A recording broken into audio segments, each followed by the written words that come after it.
Morning, everybody. Well, there's no doubt anybody that's following quite a number of the videos that have kicked around.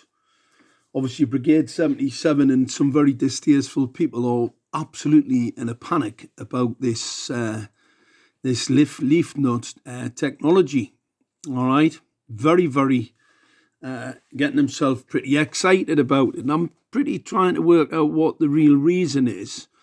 But obviously, these self-confessed con men, right, with some very distasteful, we need to put them in that box, right, because a lot of confusion. They're putting up a load of complete nonsense, fraudsters. And what I'm going to try and explain to people, look, this is the leaf nut technology, all right? Capable of interfacing a number of smart city services, controlling and monitoring such applications as pollution. Interesting. Pollution parking. So you can see cars parked. Winter maintenance, that's basically look at snow on the ground. Smart waste collection and flood detection. You can actually see rain on the ground. Now, how do you do that? Capable of backhauling data from a multitude of devices in a built-up environment. That's 5G, by the way. All right, backhauling means basically spying on all your equipment. And that's what this equipment's capable of. This is radar. It's urban scanning radar, not as the trolls say. This is from Leafnut themselves, such as car parks, pedestrian walkways, campuses can be controlled and monitored. They can control the light radiation from the LEDs as people walk into the area. But let's just go on a little bit more because we need to smash these complete fools. We had one clown, what he said was 868, these spectrums not used for 5G. Well, unfortunately, as it says there, enabled by 5G. All right, so this is the spectrum used for 5G. All right, they need to get the facts right, don't they? 800 and 900 megahertz. This is the Zigbee operating platform, and that's one of the main operating platforms for the 5G, as we know. But they seem to just not be able to do their homework properly. This Ofcom document, look, 5G can be also rolled out in bands with existing authorizations, such as bands currently used for 2G, 3G and 4G, as long as it falls within the technical parameters. What are those technical parameters?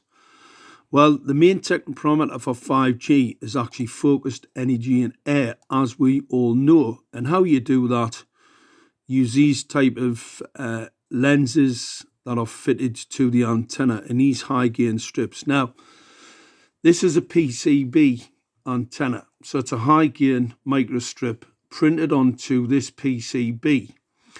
The PCB, right, is a resistor, massive resistor. So consequently, there's nothing on the back side of this antenna, the other side. So it resists any radiation pattern going through here.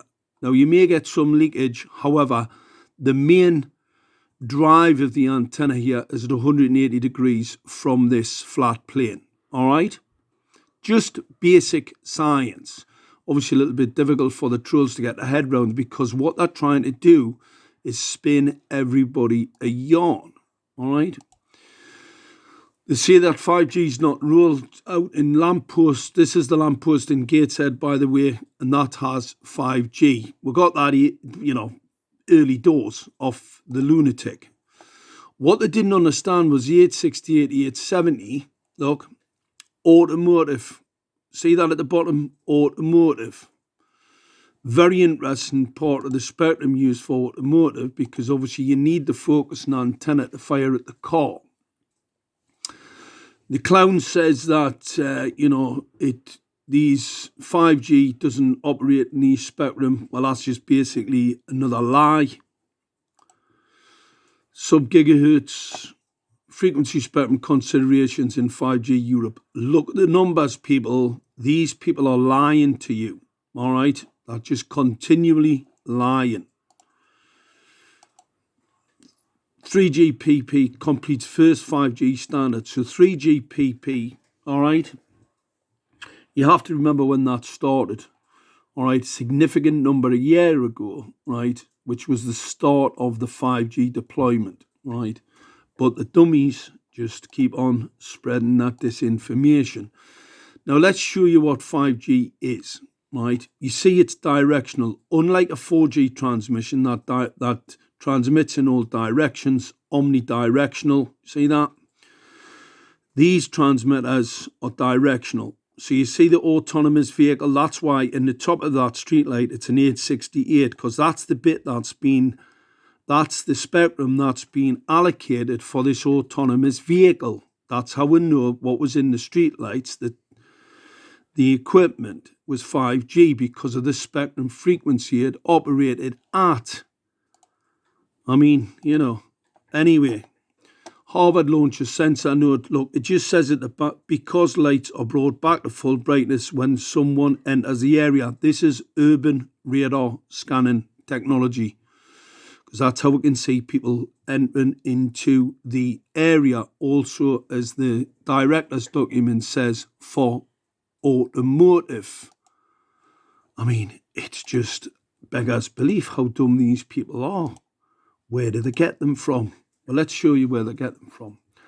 What is LoRa? Short for long range. All right? Short for long range. That's what LoRa stands for. Short for long range. Makes pretty sense, doesn't it? So let's just see what this clown Padstore, Craig Padstore, obviously he's a dog. He's got a picture of a dog there. I know he's not going to put the pictures up of his cross-dressing, but here's the picture of his dog. He said no up-816 is used for low power, short range applications such as LoRa. Hang on, what does that say, Craig? Short range applications such as LoRa. Interesting, because that means long range, Craig. You need to stop dressing up. I don't know what sort of lipstick you're using, but you need to change it. WiMAX, this is the antenna, all right, that allows you that long range capability, because obviously it's a microstrip antenna. It only radiates from this side out over. You may get some leakage, however, it mainly is directional from this side of the PCB board. Pretty straightforward. I hope people can get that. Here's an industry document, shows the antennas on the top of the streetlights. You see that, everybody? Directional. Now, if these clowns want to show me what a directional antenna looks like, because we're waiting for the pictures of them, we have them, we know what they are, but these dummies just don't. But they're in a panic for a reason. This trolling is bizarre for a reason. So anyway, we'll put this up on YouTube. Let's see how many Brigade 77 thumb it down. Let's see how many more fake profiles, they can put up to try and keep the sheep herded, right, away from realising that your local council's fitted a target acquiring weapons system to the street furniture outside your bedroom. They just don't like it, do they?